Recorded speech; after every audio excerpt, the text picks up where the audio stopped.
गुरु की आज्ञा पाकर रामचंद्र मंद गति से पग बढ़ाते हुए शिव जी के धनुष के पास पहुंचे। राम को धनुष की ओर जाते देख सीता और उनकी सखिया तथा जनकपुरी के समस्त दर्शकगण अत्यंत प्रसन्न हुए, किंतु उनकी प्रसन्नता को संशय ने घेर लिया। वे सोचने लगे कि जब विश्वविख्यात शक्तिशाली राजा और राजकुमार इस शिव जी के धनुष को हिला नहीं सके तो राम जैसे सुकुमार किशोर पिनाक की प्रत्यंचा चढ़ाने में कैसे सफल हो सकेंगे। सीता भी मन ही मन परमात्मा से प्रार्थना करने लगी कि हे सर्वशक्तिमान, इन्हें इनके उद्देश्य में सफलता प्रदान करने की दया कीजिए। मेरा हृदय भी इनकी ओर आकर्षित हो गया है, अतः इसकी लाज भी आपको ही रखनी है। हे प्रभु, आप अपनी अद्भुत शक्ति से इस धनुष को इतना हल्का कर दीजिए कि यह सरलता से उनके द्वारा उठाया जा सके। धनुष के पास पहुंचकर राम ने धनुष को बीच से पकड़कर सरलता के साथ उठा लिया और खेल ही खेल में उस पर प्रत्यंचा चढ़ा दी। प्रत्यंचा चढ़ाकर ज्यों ही उन्होंने धनुष की डोर पकड़कर कान तक खींची त्यों ही वह धनुष भयंकर शोर मचाता हुआ तड़तड़ाकर टूट गया।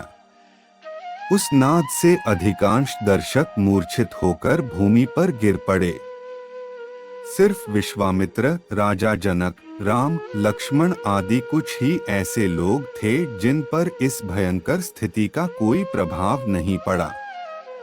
कुछ काल पश्चात जब सबकी मूर्छा दूर हुई तो वे राम की सराहना करने लगे। धनुष भंग हो जाने पर राजा जनक ने विश्वामित्र से कहा, मुनिवर, मेरी प्रतिज्ञा पूर्ण हुई, इसलिए अब मैं सीता का विवाह रामचंद्र के साथ करना चाहता हूँ। मुझे अपने मंत्रियों और पुरोहित को विवाह का संदेश लेकर महाराजा दशरथ के पास अयोध्या भेजने की आज्ञा दें। विश्वामित्र प्रसन्न होकर बोले, राजन, आपका ऐसा ही करना ही उचित है।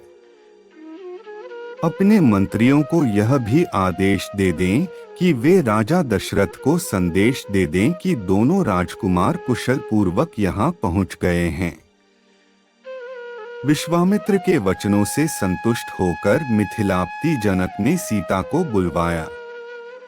वे अपनी सखियों के साथ हाथ में वरमाला लिए मंथर गति से लजाती हुई वहां आईं जहां धनुष को तोड़ने के पश्चात श्री रामचंद्र खड़े थे।